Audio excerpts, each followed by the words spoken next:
देश में लोकसभा चुनाव जारी है और 5 चरण के मतदान पूरे हो चुके हैं। कुल 7 चरण में वोटिंग होनी है और 4 जून 2024 को नतीजे आने के बाद ये तस्वीर साफ हो जाएगी कि देश की बागडोर आखिर किसके हाथ में जाने वाली है। हालांकि चुनावी नतीजों से पहले प्रधानमंत्री मोदी के फिर से वापसी की भविष्यवाणी हो रही है और साथ ही कहा जा रहा है कि इस बार पीएम मोदी कई बड़े और सख्त फैसले ले सकते हैं।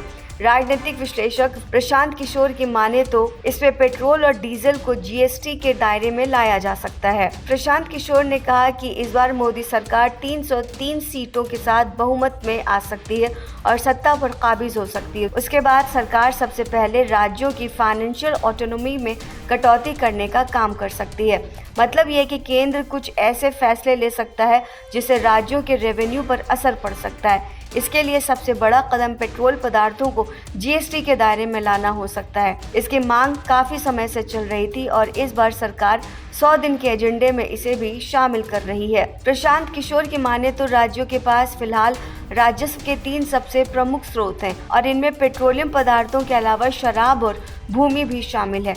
ऐसे में अगर मोदी सरकार तीसरे कार्यकाल में पेट्रोल डीजल को जीएसटी के दायरे में लाने का फैसला करती है तो फिर राज्यों को राजस्व में कमी देखने को मिल सकती है। वहीं दूसरी ओर केंद्र के पास शक्ति और संसाधन दोनों का और भी ज्यादा कंसंट्रेशन होगा।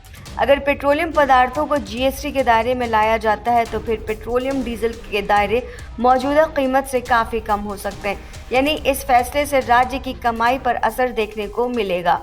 हालांकि जो सबसे बड़ा बदलाव देखा जाएगा वो ये होगा कि पेट्रोल डीजल के जीएसटी के दायरे में आने पर राज्यों का वैट खत्म हो जाएगा। हालांकि ऐसे में जो पैसा राज्यों को पेट्रोलियम पदार्थों पर टैक्स के जरिए सीधे मिल जाता था, अब वो केंद्र के पास जाएगा और राज्यों को वहां से मिलेगा।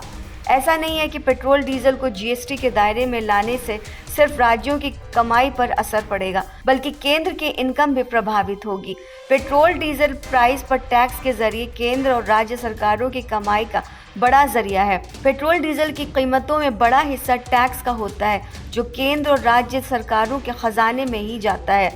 इसे जानने के लिए ये कैलकुलेशन समझना बेहद ज़रूरी है कि पेट्रोल डीजल पर आप कितना टैक्स दे रहे हैं। 1 लीटर पेट्रोल पर केंद्र और राज्य सरकार आपसे कितना टैक्स वसूलती है।